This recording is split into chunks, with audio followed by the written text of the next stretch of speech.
اعوذ باللہ من الشیطان الرجیم بسم اللہ الرحمن الرحیم نحمدہ ونصلی علی رسولہ الکریم۔ انتہائی قابل احترام سامعین و حاضرین، مجھ سے اچھے لوگوں، السلام علیکم ورحمۃ اللہ وبرکاتہ۔ درود پاک پڑھ لیں۔ صلی اللہ محمد وعلی آل محمد۔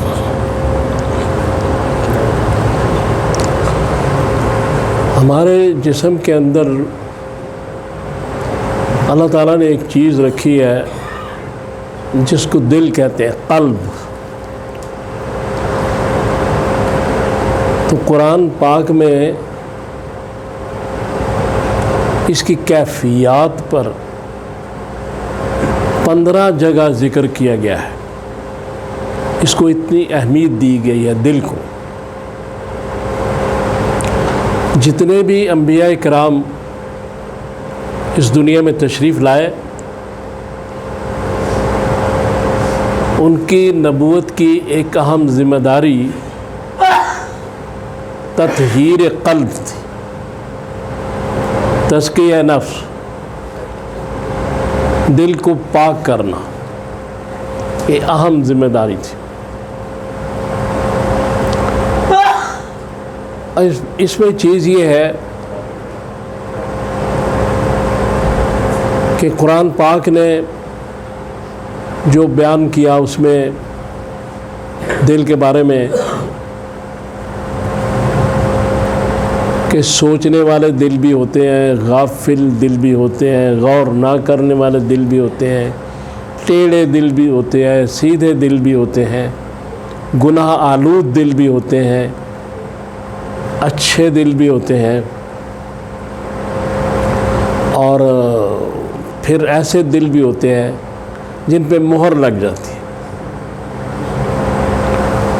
اور پھر یہ بھی کہا گیا، دل کو قلب سلیم بھی کہا گیا، اور وہ اس طرح ذکر کیا گیا کہ اس دن، قیامت والے دن، نہ تو دولت کام آئے گی، نہ اولاد کام آئے گی، قلب سلیم رکھنے والے لوگ کامیاب ہوں گے۔ اس لیے دل چونکہ مرکز خواہشات ہے، اس میں اچھے برے خیالات آتے ہیں۔ اب سمجھنے کی بات یہ ہے کہ جب قرآن یہ کہتا ہے کہ آنکھیں اندھی نہیں ہوتی، دل اندھے ہو جاتے ہیں، تو اس کا مقصد یہ ہے کہ کوئی آدمی کوئی چیز دیکھتا ہے لیکن اس پہ غور نہیں کرتا، آبزرویشن نہیں۔ جیسے رسول صلی اللہ علیہ وسلم فرمائیں گے اس دن اللہ سے کہ یہ وہ میری قوم ہے کہ جس نے قرآن کو چھوڑ دیا تھا،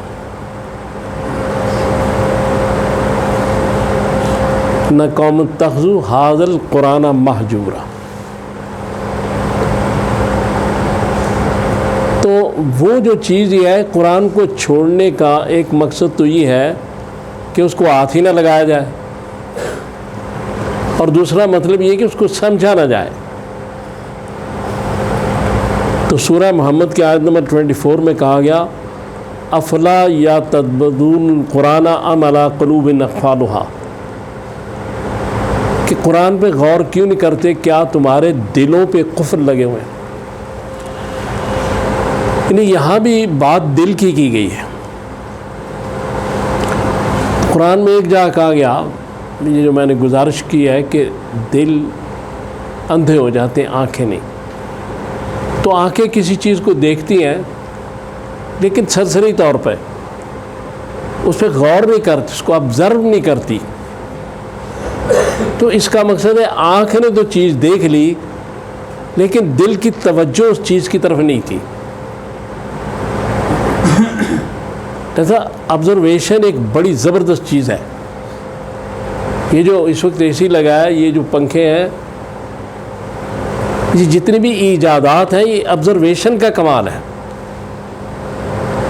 لہذا قرآن نے کہا کہ تم غور کیوں نہیں کرتے، چیزوں کو آبزرو کیوں نہیں کرتے، کیا تمہارے دلوں پہ قفل لگے؟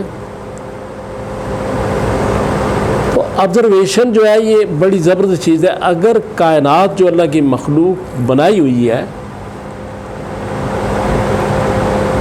اس پہ توجہ دے کے بعض لوگ جو مسلمان نہیں بھی تھے تو انہوں نے ساری ایجادات کر دی،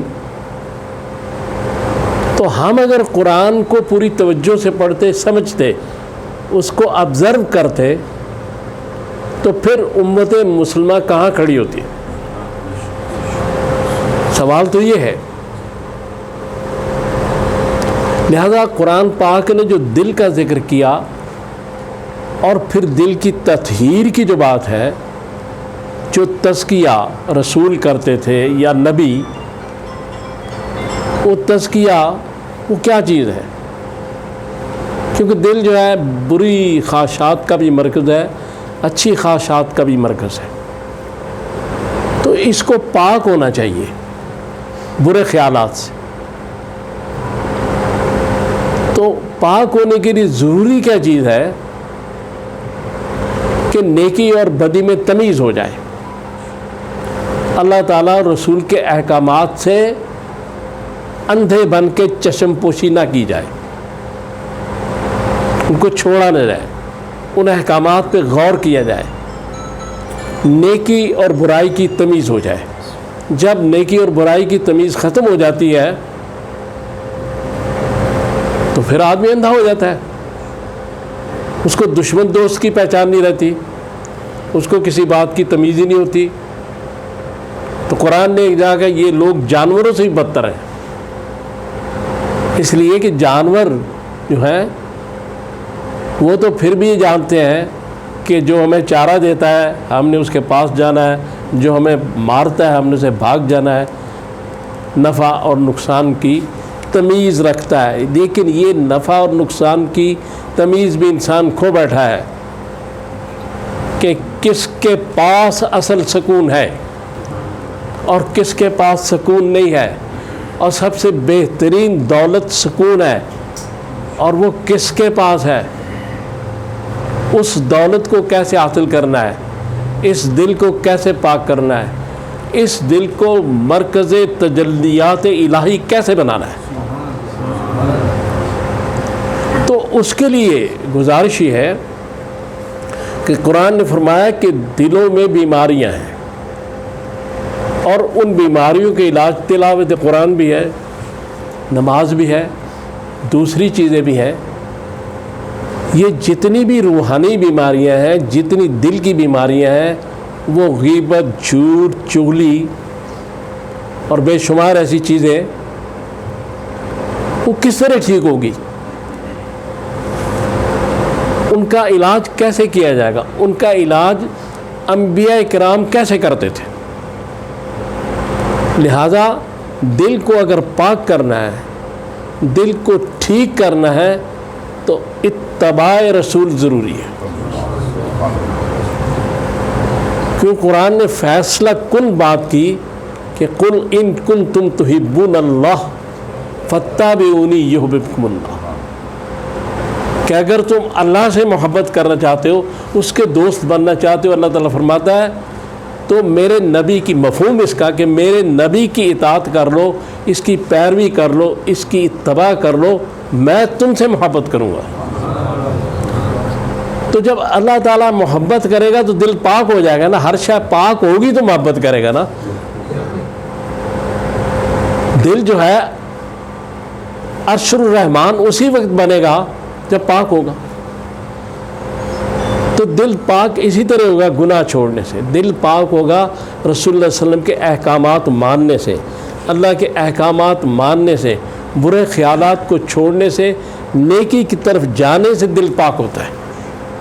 اور جب دل پاک ہو جاتا ہے تو قلب سلیم، تو قلب سلیم کی تعریف کیا ہے؟ قلب سلیم کیا ہے جو قرآن نے کہا کہ جو قلب سلیم لائے گا وہ کامیاب ہے۔ قلب سلیم کیا ہے؟ قلب سلیم ہر وہ دل ہے کہ جو شرک سے پاک ہو، شک سے پاک ہو، بدعت سے پاک ہو۔ جب یہ ساری چیزوں سے پاک ہو جاتا ہے پھر وہ قلب سلیم بنتا ہے۔ اور اصل اس انسان کی منزل جو ہے وہ قلب سلیم حاصل کرنے کے لیے، پھر وہ نہ صرف مسلمان ہوتا ہے بلکہ اچھا انسان بھی ہوتا ہے۔ چونکہ اچھا انسان جو ہے وہی ہوتا ہے جو برے اچھے کی تمیز رکھے، جو دوسروں کے ساتھ اچھا سلوک کرے، جو اللہ تعالیٰ اور رسول کے ارشادات کے مطابق پڑوسیوں کے حقوق ادا کرے، والدین کے حقوق ادا کرے، اولاد کے حقوق ادا کرے، اسی شریعت محمدی کے تحت چلتا ہوا یہ سارے معاملات کرے گا، اس کو قلب سلیم حاصل ہوتا ہے۔ اس لیے چونکہ دل کا پاک ہونا بڑا ضروری ہے، اور دل پاک اسی وقت ہوگا جب گناہ چھوڑا جائے اور پیروی رسول میں آدمی ڈھلتا جائے، اپنے آپ کو ڈھال لے۔ تو پھر کیا ہوتا ہے؟ جب پیروی رسول میں ڈھل جاتا ہے نا تو پھر دل بدل جاتا ہے، پھر وہ انسان بدل جاتا ہے، اس کی ساری کائنات بدل جاتی ہے، پھر اس کے سوچنے کے انداز بدل جاتے ہیں، ہر چیز بدل جاتی ہے۔ اس لیے ہمیں کوشش یہ کرنی چاہیے کہ مسلمان تو ہر وہ آدمی ہے جو نماز پڑھتا ہے، جو روزہ رکھتا ہے، اگر نہیں تو مسلمان نہیں، لیکن اچھا انسان بننا ضروری ہے۔ اس کے لیے اچھا انسان بننے کے لیے رسول اللہ صلی اللہ علیہ وسلم کی تعلیمات، اخلاق حمیدہ، غرور، یہ ساری چیزیں ختم کرنی پڑیں گی۔ جب اچھا انسان بن جائے گا، اچھا مسلمان ہوگا، پھر وہ حضور صلی اللہ علیہ وسلم فرماتے ہیں کہ کامل مسلمان ہے کہ جس کے ہاتھ اور زبان سے دوسرے مسلمان کو نقصان نہ پہنچے۔ تو اللہ سے دعا کریں اللہ مجھے اور آپ کو توفیق دے کہ میں نے جو باتیں کی ہم پہ عمل کر سکیں۔ صلی اللہ تعالیٰ علی خیر خلقہ محمد وآلہ واصحابہ اجمعین برحمتک یا ارحم الراحمین۔